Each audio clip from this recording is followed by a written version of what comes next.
عرس مبارک کی الوداعی محفل اور حضور اماں حسین سلام اللہ علیہا کی یاد۔ حضور اماں حسین رحمت اللہ علیہا آپ کی عظمت اور عفت کے لیے بس یہی بات کافی ہے کہ آپ نے امت مسلمہ کو دو ایسے نایاب ہیرے عطا فرمائے جو زمانے بھر میں دین کی چمک اور کردار کی خوشبو پھیلا رہے ہیں، اور تا ابد اس گلشن کی ٹھنڈی ہوائیں اور شریعت و طریقت کی مخمور فضائیں انہی ہستیوں کی مرہون منت ہیں۔ ہمارا بھی لہو شامل ہے تزئین گلستان میں، ہمیں بھی یاد کر لینا چمن میں جب بہار آئے۔ اور قبلہ حضرت صاحب، یہ کامیابیاں، عزت، یہ نام تم سے ہے اے میری ماں، میرا سارا مقام تم سے ہے، تمہارے دم سے ہے میرے لہو میں کھلتے گلاب، میرے وجود کا سارا نظام تم سے ہے، خدا نے جو بھی دیا ہے مقام تم سے ہے۔ اور حضرت اقبال نے فرمایا تھا کہ عمر بھر تیری محبت میری خدمت کر رہی، میں تیری خدمت کے قابل جب ہوا تو چل بسی، اور اے عظیمہ آسمان تیری لحد پر شبنم افشانی کرے، سبزائے نورستہ اس گھر کی نگہبانی کرے، بڑے لطیف ہیں نازک سے گھر میں رہتے ہیں، میرے حضور میری چشم تر میں رہتے ہیں، مقام ان کا فرش زمین عرش بری، وہ اپنے چاہنے والوں کے گھر میں رہتے ہیں۔ ان کو خطاب دل نواز پیش کرتا ہوں جن کے دل کی ہر دھڑکن یاد محبوب کے ساتھ دھڑکتی ہے، جن کی شخصیت، علم، فضل اور کردار و عمل کے لحاظ سے اتنی پرکشش اور قداور ہے کہ مجھ جیسے بے مایہ اس بات پر ناز کر سکتے ہیں کہ ہم بھی ہیں ان کے آشناؤں میں، نکل کر خانقاہوں سے ادا کر رسم شبیل کی عملی تفسیر، میرا مسیحا و چارہ ساز کہ جس کا دل بھی ہے دل نواز، نظر بھی ہے نظر نواز، بوئے ظفر خوئے نواز، یا سیدی محمد فراز، پروردہ یا گوش ولایت قطب اللہ صاحبزادہ سید محمد فراز شاہ مشرقی قادری، ممبر مرکزی سپریم کونسل جماعت اہل سنت پاکستان، حضور اپنے خطاب دل نواز سے سرفراز فرما کر ہماری تسکین قلوب کا سامان کرے۔ نعرہ تکبیر، نعرہ رسالت، آستانہ عالیہ حضرت سید محمد عبداللہ شاہ صاحب قادری، فیضان حضور ناز جہاں، حزب الرحمن۔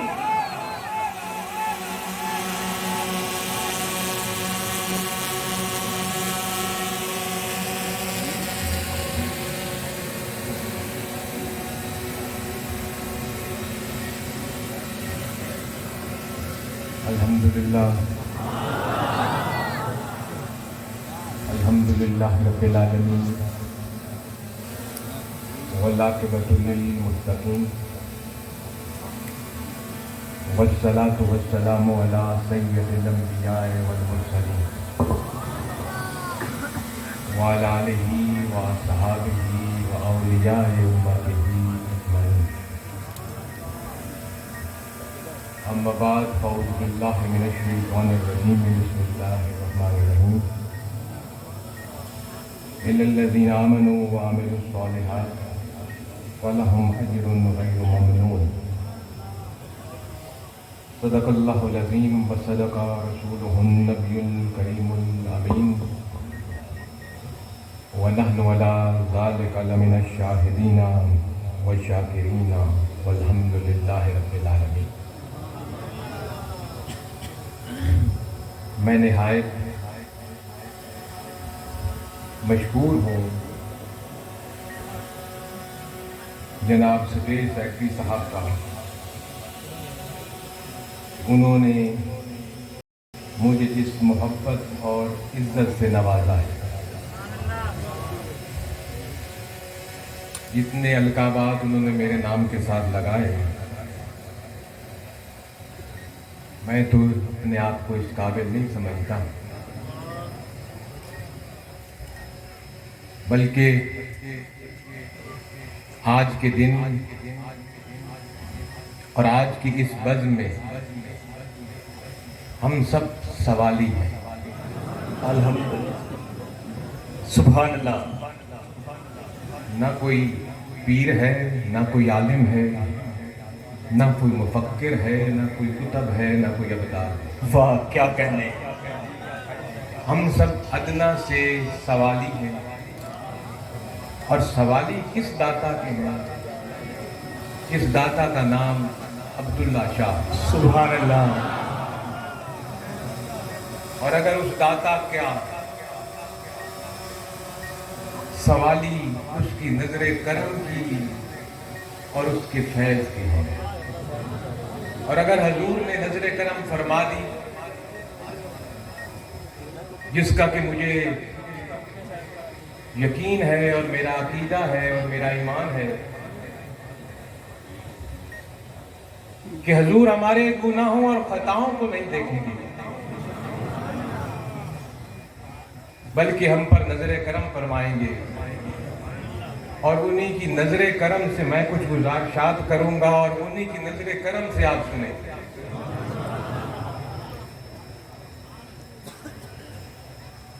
مختصر وقت ہے میرے پاس، طویل تمہید نہیں باندھ سکتا، طویل موضوع کی طرف نہیں جا سکتا۔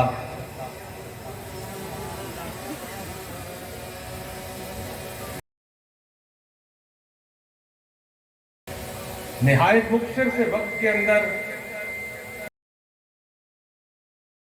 جو مجھے لگ رہا ہے غالباً 30 منٹ سے زیادہ مجھے نہیں ملے،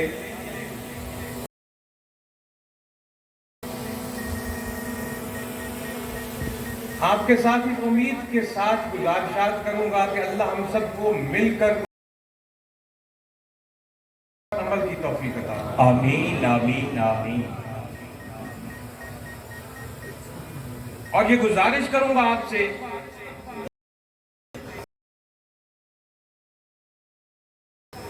کہ آپ صرف 30 منٹ میرے ساتھ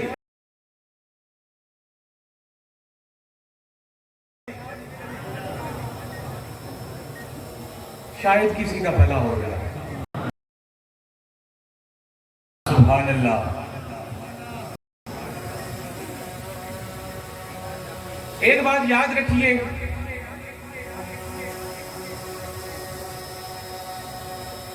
ذکر کا مذکور کے بغیر کوئی وجود نہیں ہوتا۔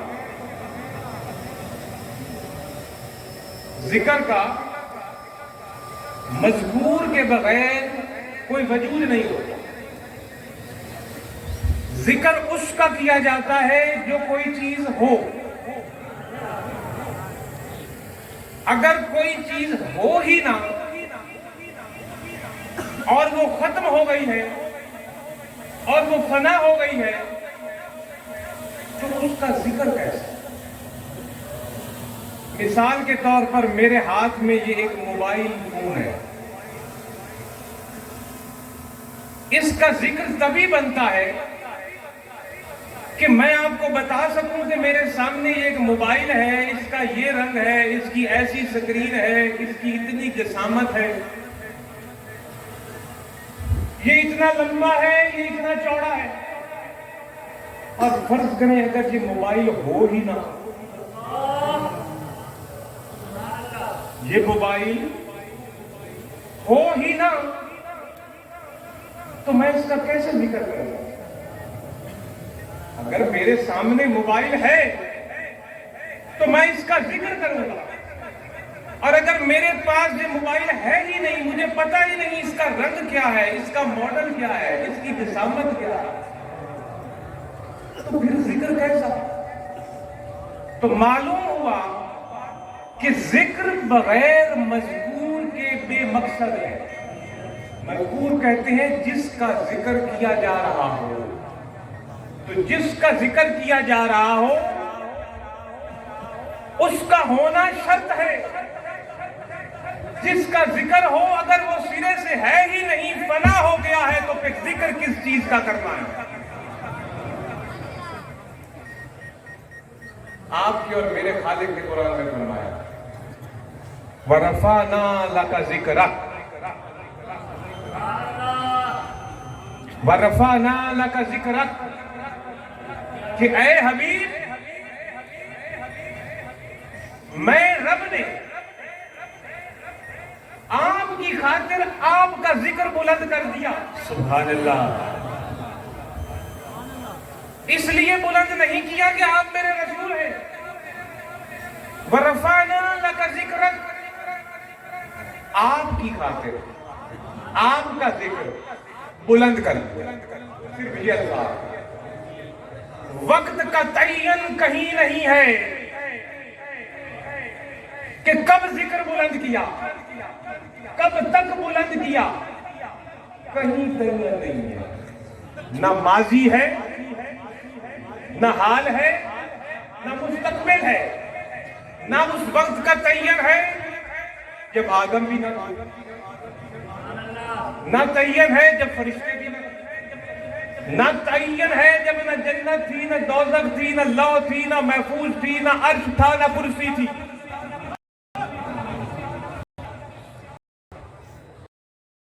ورنہ اللہ فرماتا بھئی اے حبیب میں نے آپ کی خاطر اس وقت بلند کیا جب آپ رسول ہوئے، یا جب آپ نے رسولت رسالت کا اعلان فرمایا تو میں نے بلند کیا، یا جب آدم پیدا ہوئے تو میں نے بلند کیا، یا آپ جب مکہ پہ جلوہ فروز تھے تو بلند کیا، یا آپ مدینہ میں تھے تو بلند کیا، کہیں وقت کا تعین نہیں۔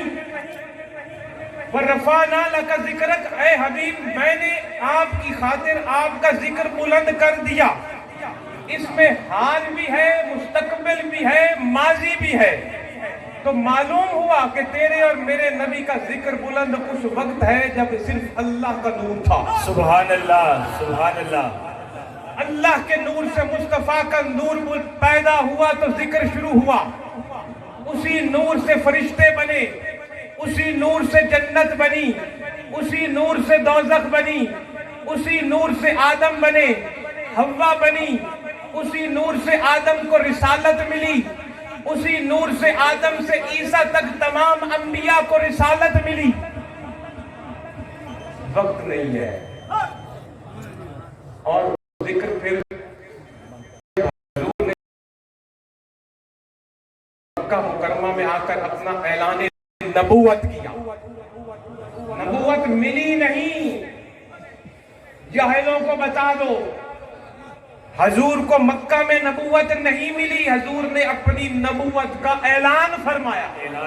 سبحان اللہ، کیونکہ رفعنا لک ذکرک ہے، مکہ میں آ کر نبوت نہیں ملی، بشری روپ میں آ کر نبوت نہیں ملی، سب سے آخر میں آ کر نبوت نہیں ملی، بلکہ نبوت اس وقت بھی تھی جب آدم ابھی مٹی میں تھے۔ واہ واہ، سبحان اللہ، کیا کہنے۔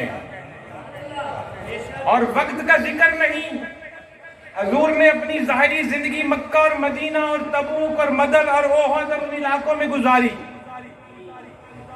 اور آپ روضہ مبارک میں تشریف لے گئے۔ وقت کا تعین یہاں بھی نہیں ہے۔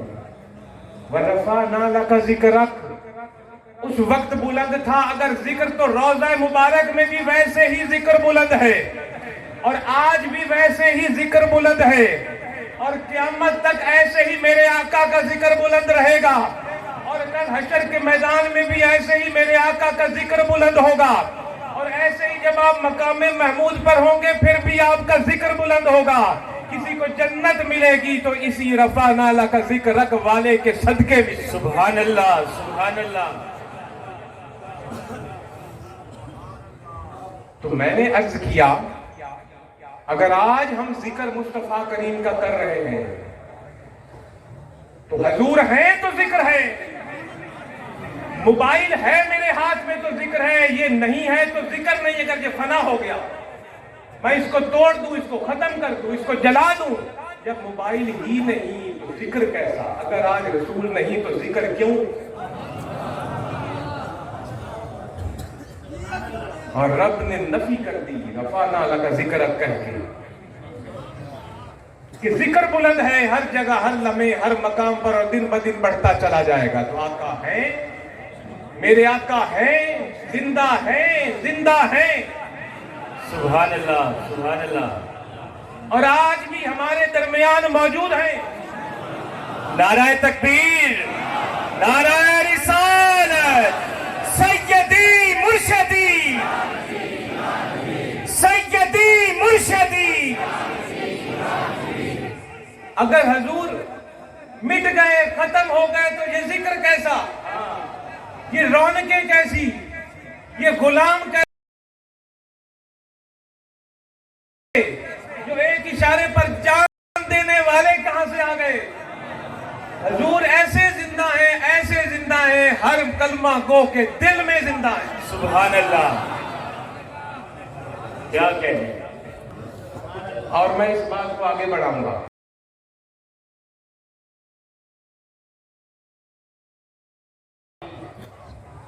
حضور کا تو بہت اعلیٰ اور عرفہ مقام ہے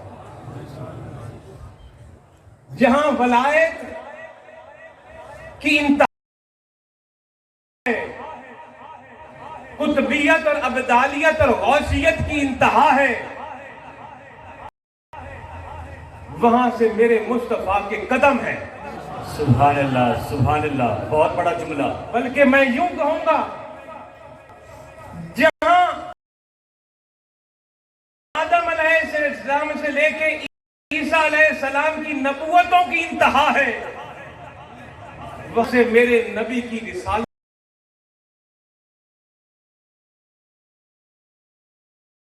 ابتدا ہے. سبحان اللہ سبحان اللہ. حضور کا تو بہت بلند مقام ہے. میں تو یہ کہوں گا، حضور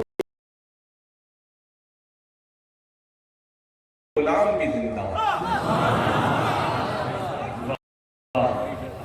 اگر زندہ نہیں تو آپ اور میں کیوں ہیں؟ کیوں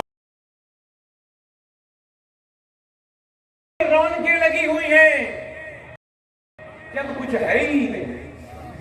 جب عبداللہ شاہ فنا ہو گئے ہیں تو پھر آپ اور میں یہاں کیا تماشا لگا رہے ہیں؟ آپ ہیں تو ہم بیٹھے ہیں. واہ. کسی مردے کے پاس تو کوئی نہیں آتا جو نہ سنتا ہو، نہ دیکھتا ہو، نہ محسوس کرتا ہو. یہ جو ہزاروں کی تعداد میں بیٹھے ہیں اور کی تعداد میں سالانہ حاضری دیتے ہیں، کسی مردے کے پاس آتے ہیں جو نہ سنتا ہے، نہ دیکھتا ہے، نہ احساس ہے اس کو کسی کا. اللہ کی قسم میرا پیر بھی زندہ ہے. سبحان اللہ. نعرہ تکبیر، نعرہ رسالت، نعرہ رسالت. آستانہ عالیہ حضرت سید محمد عبداللہ شاہ صاحب قادری. اور میں ان اپنے الفاظ کو آج آپ کے سامنے قرآن سے ثابت کر کے جاؤں گا.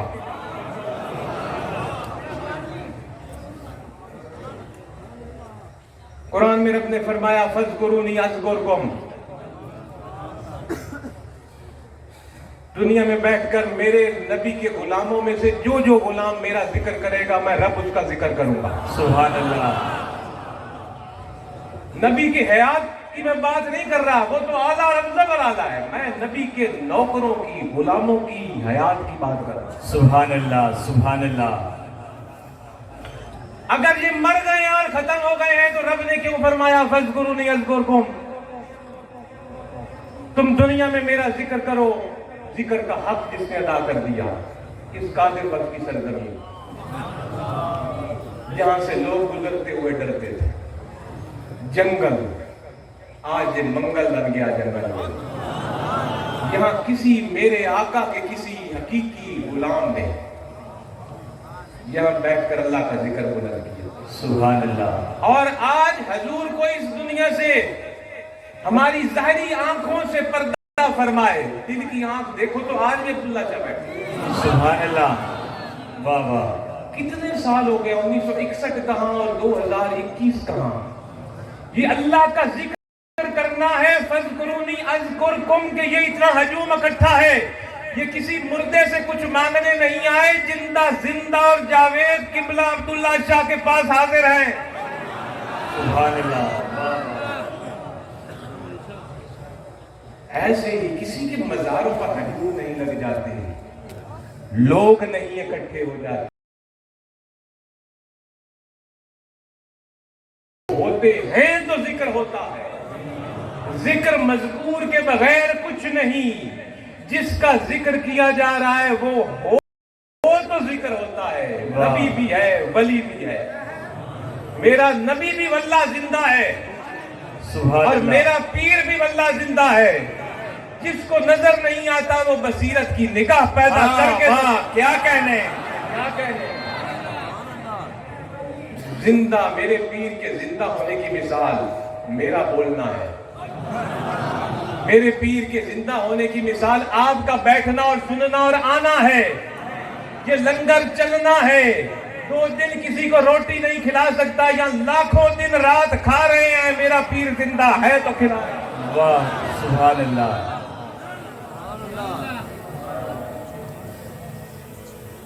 قرآن میں تیرے اور میرے رب نے ارشاد فرمایا اِلَّا وَعَمِلُوا الصَّالِحَاتِ فَلَهُمْ أَجْرٌ غَيْرُ مَمْنُونٍ۔ جو ایمان لائے اور انہوں نے عمل صالح کیے، ان کی تو شان ہی علیحدہ ہے، ان کو اللہ نے وہ اجر دیا جو غیر ممنون ہے۔ اس کی وضاحت کرنے سے پہلے میں تھوڑے سے اس قرآن کی آیت سے پہلی آیتوں میں آنا چاہتا ہوں، کیونکہ اللہ تعالیٰ نے یہ الفاظ ارشاد فرمائے اِلَّا الَّذِينَ آمَنُوا وَعَمِلُوا الصَّالِحَاتِ فَلَهُمْ أَجْرٌ غَيْرُ مَمْنُونٍ، اس سے پہلے تیرے اور میرے رب نے چند چیزوں کی قسمیں کھائیں۔ اللہ کا تو ہر کلام ہی حق ہے، اور جب وہ کوئی بات قسم اٹھا کر کرے تو اس کی شان ہی علیحدہ ہے۔ اللہ رب العزت نے قسم کھائی والتین والزیتون، مجھے تین اور زیتون کی قسم۔ اگر اس کا لفظی معنی لے لیا جائے تو تین کہتے ہیں انجیر کو، انجیر والا انجیر جو پھل ہے وہ، اور زیتون کہا جاتا ہے جو زیتون کا پھل، اور دونوں بہت صحت کے لیے مفید ہیں۔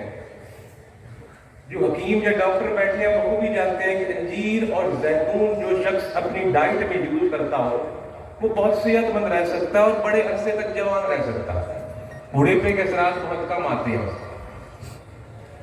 اور اگر اس تین اور زیتون کے معنی کا جو مفہوم مختلف علماء کرام نے اور تاریخ دانوں نے نکالا، یہاں تین اور زیتون کی قسم ہے، پھر طور سینا کی قسم ہے، پھر ھذا بلد الامین کی قسم ہے، اور ان چاروں جگہوں کو اللہ تعالیٰ کے جلیل القدر انبیاء کے ایسے مقامات سے ہیں جہاں ان کا ظہور ہوا۔ تین اور زیتون سے مراد دمشق کا علاقہ، جی، اور زیتون سے مراد بیت المقدس، کیونکہ دنیا کا بہترین انجیر اور بہترین زیتون ان دونوں علاقوں میں ہوتے ہیں۔ سبحان اللہ۔ اور 1400 سال پہلے عرب جس قرآن جن عربوں کو مخاطب تھا وہ اتنے ترقی یافتہ نہیں تھے کہ ان سے ایسی گفتگو، لہذا ان کو انجیر اور زیتون کہہ کر ان علاقوں کی طرف توجہ دی گئی، جس سے وہ سمجھ گئے کہ یہ دمشق اور فلسطین کے علاقے ہیں، جہاں پر حضرت ابراہیم علیہ السلام سے لے کر عیسیٰ علیہ السلام تک اللہ کے لاکھوں نبی جلوہ گر ہوئے۔ واہ سبحان اللہ سبحان اللہ۔ رب نے فرمایا مجھے ان تمام علاقوں کی قسمیں جہاں میرے محبوب جلوہ گر ہوئے، تبلیغ کی، اور ان تمام انبیاء کے مزارات بھی یہیں دمشق اور اس کے سراؤنڈنگ ایریا اور جناب والا بیت المقدس کے ارد گرد ہے، لاکھوں کی تعداد میں نبیوں کے مزارات انہی جگہوں۔ رب نے ان جگہ قسم کھائی۔ اور طور سینینا، یہ وہ پہاڑ ہے جہاں آدم علیہ، جہاں موسیٰ علیہ السلام کو رب نے نبوت عطا فرمائی اور اللہ سے ہم کلام ہوئے. رب نے کہا مجھے اس پہاڑ کی قسم جہاں میرا کلیم آیا مجھ سے بات کر رہے. واہ سبحان اللہ. اور آخر میں رب نے قسم اٹھائی وَهَذَا بَلَدِ الْأَمِينَ، مجھے اس شہر مکہ کی قسم. وہ مکہ معظمہ، دنیا میں سب سے افضل شہر، اعلیٰ مقام، اللہ نے اس کی قسم اٹھائی. اس وقت کی بات ہے جب مدینہ منورہ نام کی چیز دنیا میں نہیں تھی، کوئی جسرت تھا. جب یہ قرآن کی آیت نازل ہوئی، حضرت ابراہیم اور اسماعیل نے اس کی بنیاد رکھی شہر کی، اور رسول اللہ صلی اللہ علیہ وسلم کی اس شہر میں پیدائش سے 4 چاند اس شہر کو. اللہ نے یہاں قسم اٹھائی اس شہر کی، اور قسم اٹھا کر فرمایا لَقَدْ خَلَقْنَا الْإِنسَانَ فِي أَحْسَنِ تَقْوِيمٍ سبحان اللہ سبحان اللہ. ثُمَّ رَدَدْنَاهُ أَسْفَلَ سَافِلِينَ. میں نے انسان کو اپنی چاہت کے ساتھ اور مان کے ساتھ بڑا ایک خوبصورت بنایا. واہ.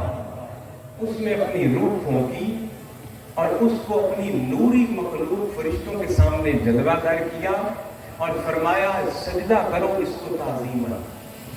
اب اگر خوبصورت نہیں تھا انسان تو نوری مخلوق نے سجدے کیا کرنے تھے؟ تعظیماً سجدہ کروایا.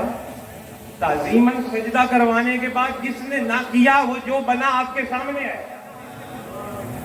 ایک بدبخت نے سجدہ نہ کیا. آج ڈائریکٹ رب تک پہنچنے والوں، آپ ڈائریکٹ شیطان تک تو پہنچ سکتے ہو، لیکن تب رب تک پہنچنے کے لیے آدم بندے کا وسیلہ لینا پڑے گا. سبحان اللہ سبحان اللہ. اللہ نے سجدہ کروایا، فرمایا بنایا تو میں نے بہت خوبصورت تھا اور آزمائش کے لیے اس دنیا میں بھیج دیا. آزمائش کے لیے اس دنیا میں بھیج دیا.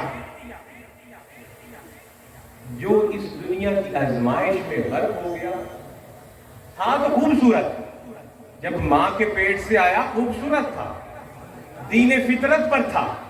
جب اس دنیا میں غرق ہوا، دنیا کی خواہشات کے پیچھے پڑا، اپنے نفس کے پیچھے پڑا، تو رب فرماتے ہیں میں نے اس کو ثم رددناہ اسفل سافلین کر دیا. ایسا سلف کیا، اتنا گھٹیا کر دیا کہ جانور اس سے اچھے ہو گئے، وہ جانوروں سے بھی بدتر ہو گئے.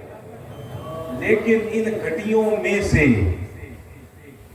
ان اسفلوں میں سے الا الذین آمنوا وعملوا الصالحات، سبحان اللہ. جو ایمان لائے اور عمل صالح کر گئے. عمل صالح کرنے والی کون سی جماعت؟ رب نے فرمایا جس میں ہم ہر نماز کے شروع میں رب سے مانگتے ہیں نا کہ انعام والا راستہ ہمیں دکھا.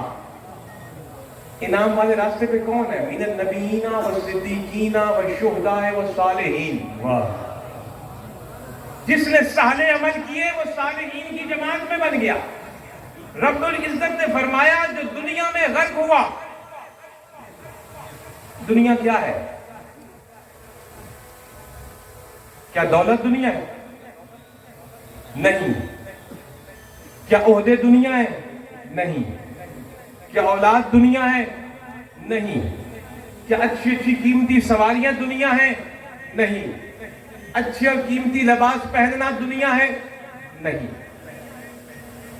دنیا ہر وہ چیز ہے جو آپ کو اللہ سے غافل کرے، چاہے وہ جس روپ میں بھی آئے. اگر دولت اس روپ میں آئے کہ اللہ سے غافل کرے تو پھر دنیا. اگر اولاد اس روپ میں آئے کہ اللہ سے غافل کرے تو پھر دنیا. اگر عہدے اور مرتبے اس حساب سے آئے کہ اللہ کی ذات سے غافل کرے تو پھر دنیا. اور اگر نماز بھی اس طریقے سے آئے کہ ریاکاری کی صورت میں آئے تو وہ بھی دنیا. اور اگر روزہ بھی اس صورت میں آئے کہ لوگ مجھے روزے دار کہیں تو روزہ بھی دنیا. اور اگر حج اس صورت میں آئے کہ لوگ مجھے حاجی کہیں تو حج بھی دنیا. اور اگر زکوٰۃ اور صدقات اور خیرات اس روپ میں آئیں کہ لوگ مجھے سخی کہیں تو زکوٰۃ اور صدقات اور خیرات بھی دنیا. اور لیکن اگر مال و دولت اس طرح آئے جیسے عبد الرحمن بن عوف کے پاس آیا, سبحان اللہ, تو کیا اس صحابی رسول کو ہم دنیا دار کہیں گے؟ اور اگر مال و دولت اور تجارت اور کروڑوں اربوں کی تجارتی قافلے اس روپ میں آئے جیسے عثمان غنی کے پاس آئے تو کیا اس کو ہم دنیا کہیں گے؟ کیا عثمان غنی دنیا دار ہے؟ اور اگر بادشاہی اور دولت اور طاقت اور فوجیں سلیمان علیہ السلام کے پاس جس روپ میں آئیں جو اللہ کے رسول تھے تو کیا ہم کہیں گے رسول دنیا دار ہیں؟ نہیں. جو چیز بھی اس روپ میں آئے کہ خالق سے دل کی تار کو توڑ دے وہ دنیا ہے. تو دنیا میں آزمائش کے لیے آئے, جو اس آزمائش میں غرق ہو گئے وہ اسفل ہو گئے, جو اس آزمائش میں پورے نکلے الا الذین آمنوا وعملوا الصالحات کی صورت میں وہ ان سے نکلے. اور ان کے لیے انعام رب نے کیا بنایا؟ ان کے لیے انعام رب نے بنایا غیر الممنون, کہ ایسا اجر جس کو منقطع کرنا نہیں ہے. سبحان اللہ. وہ اجر رب نے کہا میں صالحین کو دے رہا ہوں جس کا تعلق منقطع نہیں ہو رہا اجر دینے کا. اب میں آپ سے پوچھتا ہوں, اگر اجر ختم ہونے والا نہیں تو جن کو اجر دیا جا رہا ہے کیا وہ ختم ہو گئے؟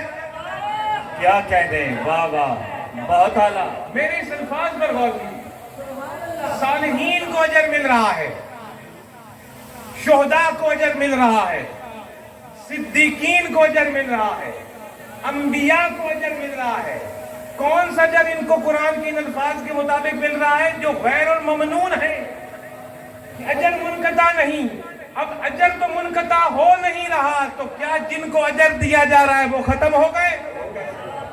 جہاں بھی کوئی وقت کا تعین نہیں کہ اجر دنیا میں دے رہا ہوں, قبر میں دے رہا ہوں, حشر کو دوں گا, قیامت کو دوں گا, کب دوں گا؟ اجر غیر ممنون. اس دنیا میں بھی اجر جاری, مزار میں بھی اجر جاری, عالم قبر میں بھی اجر جاری, سبحان اللہ, حشر کے دن بھی اجر جاری, حوض کوثر پر بھی اجر جاری, سدرۃ المنتہا پر بھی اجر جاری, پل صراط پر بھی اجر جاری, جنت کے دروازوں پر بھی اجر جاری. جب میزان کھڑا کیا جائے گا اس وقت بھی اجر جاری. اگر اجر نہیں مک سکتا تو جس کو اجر دیا جا رہا ہے وہ کیسے مک گیا؟ واہ واہ واہ, کیا کہنے. یہ میں نے شروع میں آپ سے عرض کیا, اس قرآن کے لفظ سے ثابت ہو گیا کہ میرا پیر زندہ ہو جائے. نعرہ تکبیر, نعرہ رسالت, نعرہ رسالت, سیدی مرشدی.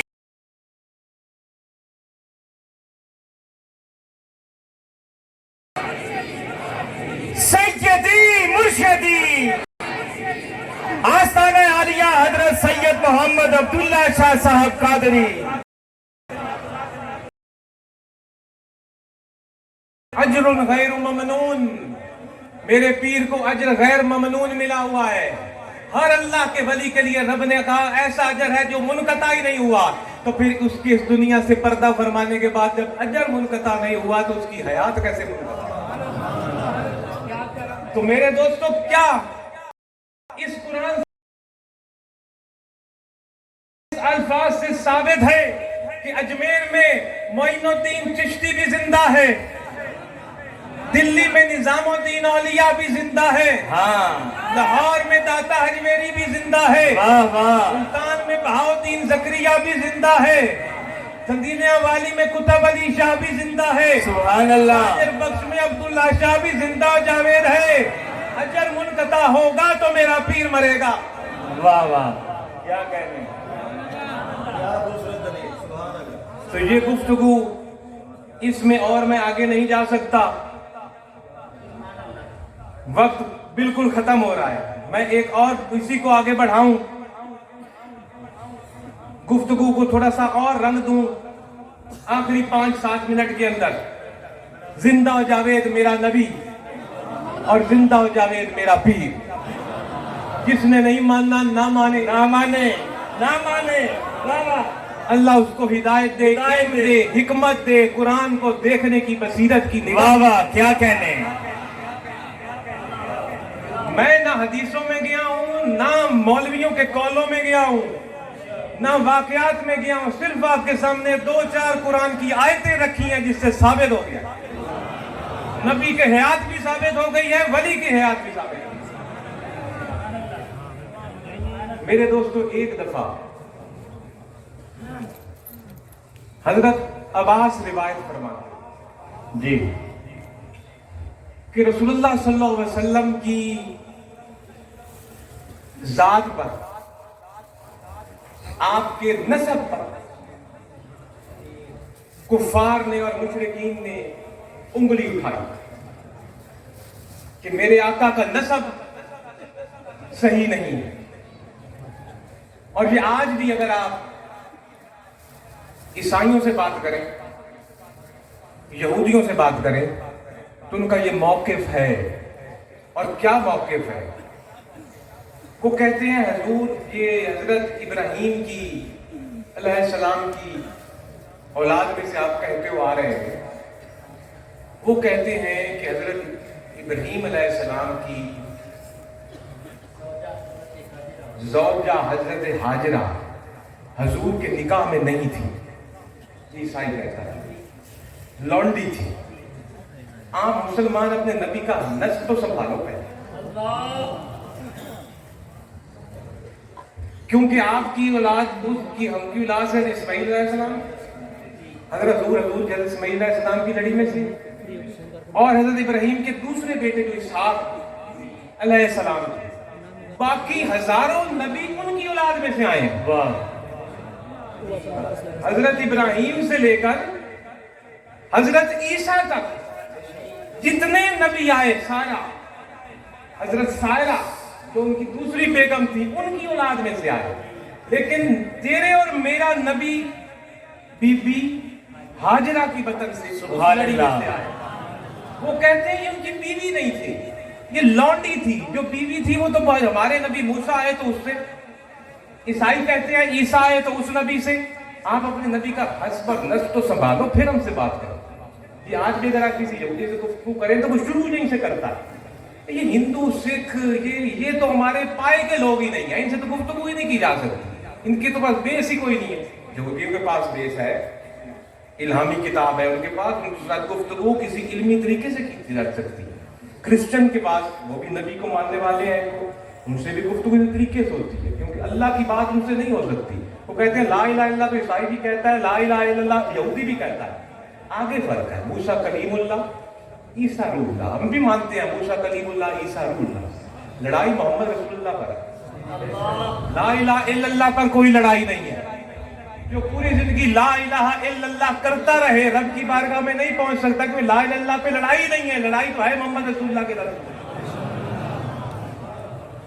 یہ حضرت عباس نے حضور کو آ کر فرمایا کہ اس طرح آپ پر بات ہو رہی۔ میں 5 منٹ میں کوشش کرتا ہوں ختم کرنے کی۔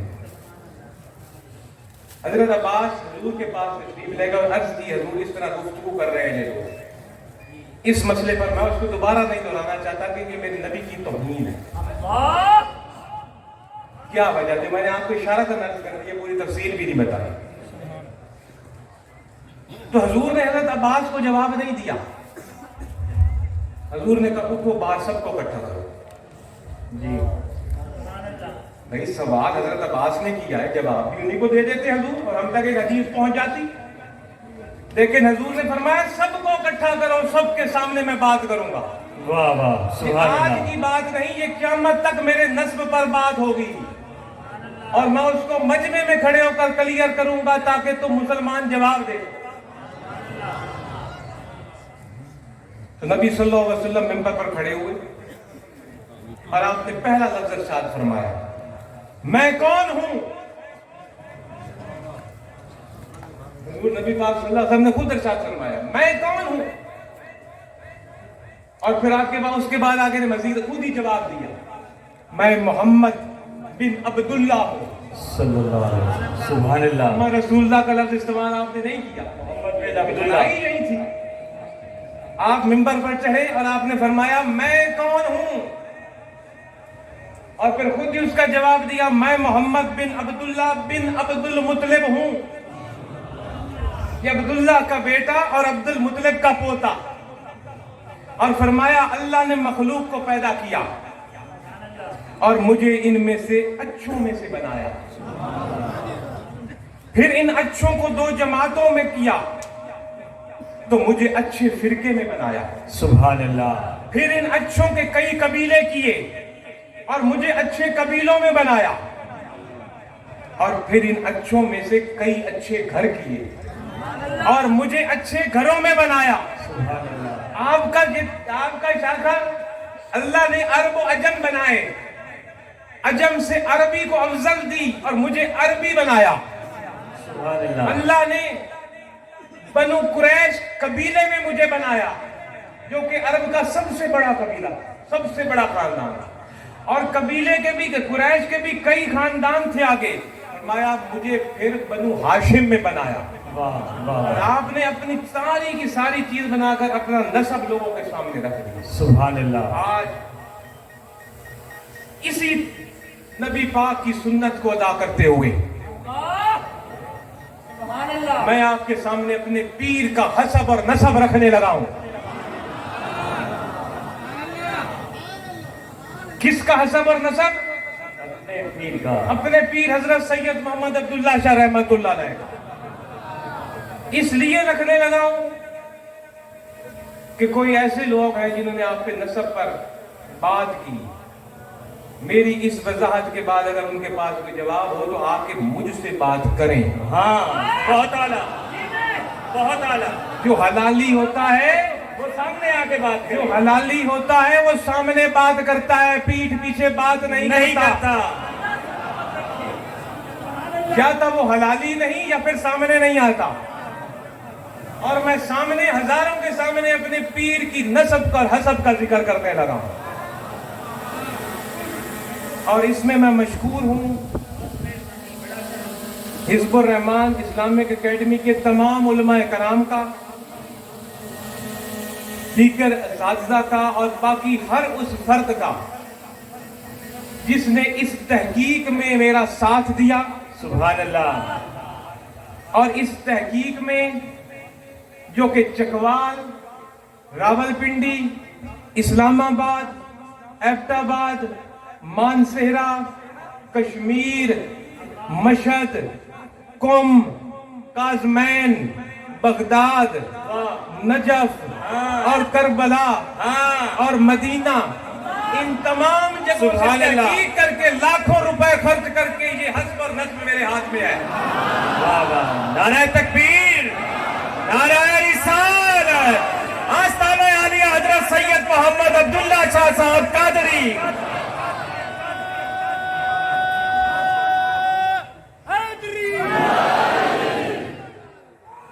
اور اس علاقے کے تمام سیدان کو، سید لوگوں کو مشکور ہونا چاہیے اس ٹیم کا کہ انہوں نے اتنا پیسہ لگا کر، محنت کر کے ایک ایسا نسب اور حسبی، تسبی اور نسبی دونوں شجرہ تیار کیا جس کا کہ لنک میں نے عرض کر دیا، قم کے بغیر کوئی سید کا نشرہ نہیں مل سکتا۔ قم، کاظمین، مشہد، کربلا، نجف، بغداد، ان علاقوں پر تحقیق کے بغیر آپ کسی سید کا حسبی اور نسبی نہیں نکال سکتے ہو، بہت اعلیٰ، کیونکہ ہر لڑی وہیں سے آ رہی ہے، ہر لڑی مولا علی سے شروع ہو رہی ہے، ہر لڑی بی بی فاطمہ کے بطن سے پیدا ہونے والے دونوں شہزادوں سے شروع ہو رہی ہے۔ حضرت علی کے دیگر بھی شہزادے تھے، ان کی طرف نہیں، حضور بی بی فاطمہ الزہرا رضی اللہ تعالی عنہا، میری اولاد، میری مال، میرا جان قربان بی بی کی عزت پر، اور ہماری ماں پر کوئی مولوی اٹھ کر بات کرے کہ بی بی خطا پر ہے، میں لعنت بھیجتا ہوں ایسے مولوی پر۔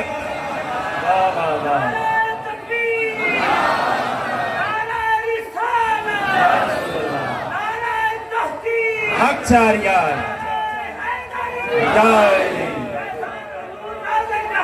زندہ باد، جاری رہے گا، جاری رہے گا، جاری رہے گا، زندہ باد۔ چاہے کوئی کوئی جتنا بڑا مولوی اور عالم ہے اور جس بھی مسلک سے تعلق رکھتا ہے میں اس کا نام نہیں لینا چاہتا. اپنا علم اپنے پاس رکھے, اپنی بڑائی اپنے پاس رکھے, اپنی صنعتیں اپنے پاس رکھے. اگر یہ بکواس کرے گا کہ بی بی خطا پر ہیں, وہ ہوتا کون ہے؟ محمد رسول اللہ کی بیٹی کو کہنے والا, تین جن کے گھر کا, ولی جن کے گھر کے.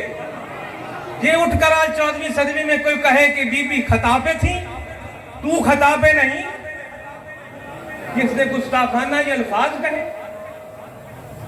تو میرے دوستو, حضور کا یہ جو شجرہ مبارک ہے, یہ قلب سلیم جو نئی چھپ کے آئی ہے اس کے اندر بھی آپ کو ملے گا, اور اس مہینے کا جو فکر نواز ہے اس میں بھی آپ کو ملے گا. یہ اتنی انتہائی ضروری بات تھی جس وجہ سے میرا ٹائم کچھ زیادہ ہو رہا ہے, اس کے لیے معذرت چاہتا ہوں, لیکن یہ انتہائی ضروری بات ہے, بہت ضروری ہے, بہت اعلیٰ, جو اس دربار کے سٹیج سے ہونے چاہیے.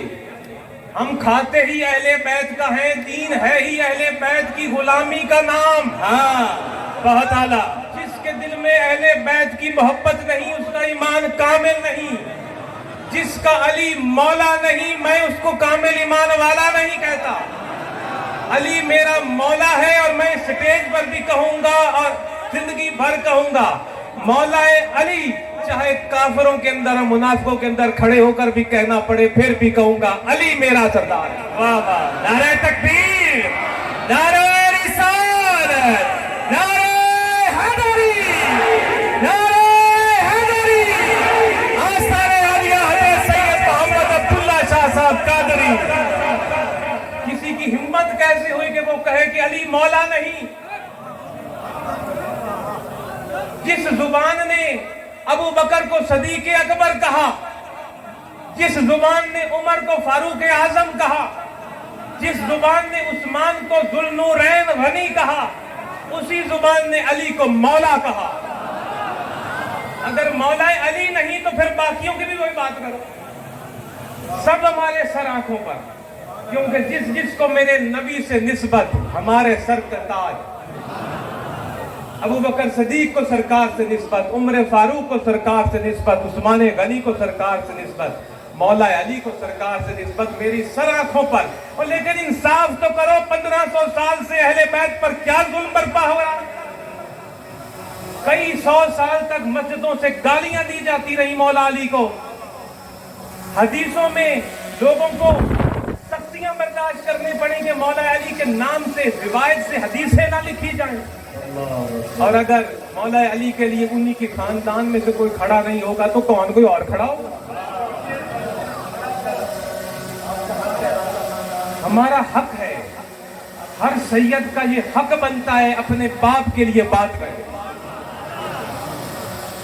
تو میرے دوستو, حضرت سید محمد عبداللہ شاہ رحمۃ اللہ کا شجرہ میں مختصر آپ کے سامنے وضاحت کرتا ہوں. اس کی بالکل مختصر کی تفصیل آپ قلب سلیم اور فکر نواز میں دیکھیں. میرے پیر کا شجرہ جو کہ میرے دادا ہیں, اور مجھے اس بات پر فخر ہے اور رب کا شکر ہے, شکر ہے, شکر ہے کہ میں ان کا پوتا ہوں. واہ واہ واہ. مرید پہلے ہوں, پوتا بعد میں. بعد میں. پوتے کا رشتہ دنیا تک ہے, مرید کا رشتہ قبر میں بھی رہے گا. واہ جی واہ, کیا کہنے. یہ جو ان کا شجرہ ہے وہی میرا بھی شجرہ ہے, کیونکہ آگے وہ 2 لڑی نیچے آ جائیں تو میرا شجرہ وہ ہو گیا. تو میرے پیر سید محمد عبداللہ شاہ کا شجری نسبہ, شجری نسبی شجرہ. نسبی کہتے ہیں باپ دادا کی طرف سے, اور حسبی کہتے ہیں پیر مرید کی طرف سے. یہ 2 شجرے چلتے ہیں, ایک مرید کس کا, وہ اس کا مرید, وہ اس کا مرید, وہ اس کا مرید. اور ایک شجرہ چلتا ہے نسب, وہ اس کا باپ, وہ اس کا دادا, وہ اس کا پڑدادا.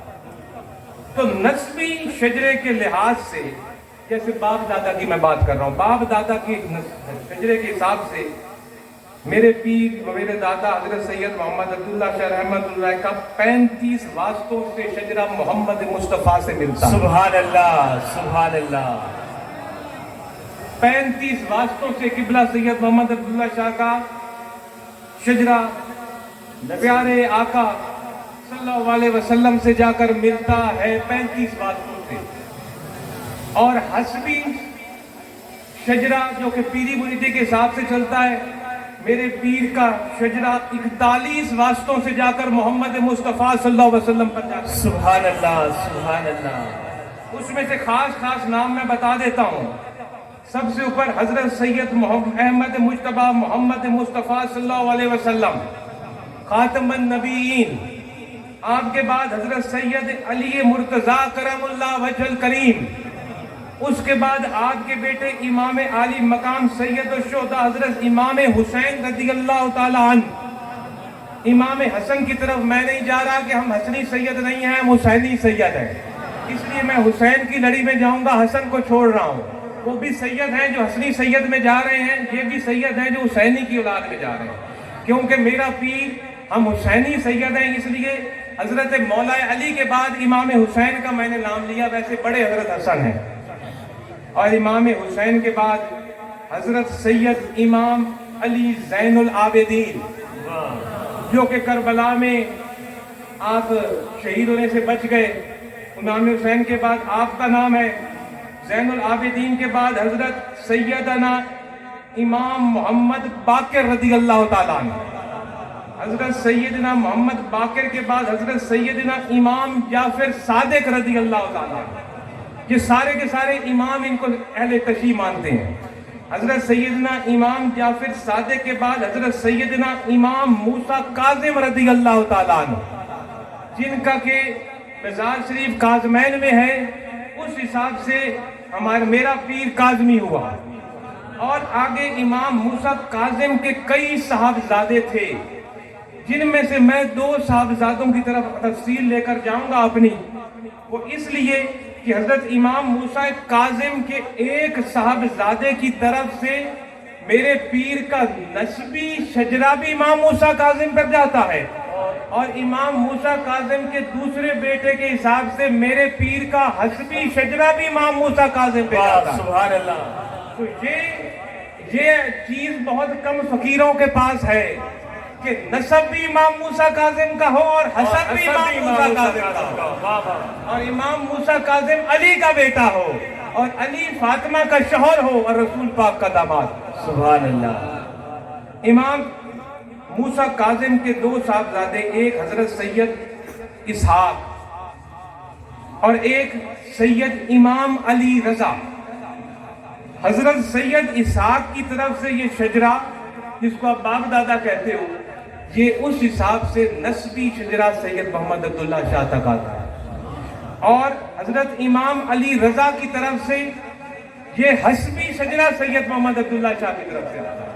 تو اس طرح سے مشہدی سید، جن کی کہ پاکستان میں اکثریت چکوال کے علاقے میں ہے، راولپنڈی کے علاقے میں ہے، ایبٹ آباد کے علاقے میں ہے، مانسہرہ کے علاقے میں ہے، کشمیر کے علاقہ، یہ سارا مشہدی اور کاظمی سیدوں سے یہ علاقہ بھرا ہوا ہے، اور اس جگہ سے یہ سارے تحقیق کر کے آئے، کچھ شریف پر بھی، کم بھی، ہر طرف۔ تو یہ میرے عرض کرنے کا مقصد تھا کہ اللہ تعالیٰ نے ہمیں وہ زندہ و جاوید مرشد دیا ہے جس کا شجرہ امام موسیٰ کاظم سے ملتا ہے اور اوپر حضور نبی پاک تک جاتا ہے۔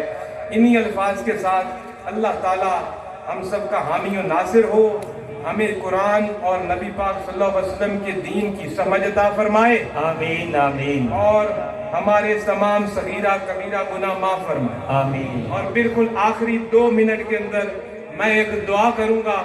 تشریف رکھیں، تشریف رکھیں، تمام آپ سے میں درخواست گزار ہوں، بندہ اٹھے نہیں، برائے مہربانی تشریف رکھیں، قبولیت کے لمحات ہیں، تشریف رکھیے۔ اپنا سارا فیض برباد کر کے چلے جاؤ گے جو اب محفل چھوڑ کے چلا گیا اس دعا کی محفل کو۔ جتنا بھی فیض قبلہ کا ہے وہ رک جائے گا، آتا آ رہا ہے، پوری اتنی دیر بیٹھ گئے ہو تو 5 منٹ میں کو مر رہا ہے بیٹھنے سے، اور تو جناب کوئی بندہ اپنی جگہ سے نہ ہلے جب تک کہ ختم کی دعا نہ ہو جائے۔ واہ، میرے محترم پیر بھائیوں، میں ایک دعا مانگتا ہوں دل کی گہرائیوں سے، اور آپ نے اس پر آمین کہنا۔ سبحان اللہ۔ باقی اس کے بعد پھر ختم ہوگا، اور ختم کے بعد پھر دعا مولانا صاحب مانگیں گے۔ میں دعا یہ مانگوں گا کہ دعا کیجئے کہ اللہ تعالیٰ حضرت سید محمد شیراز شاہ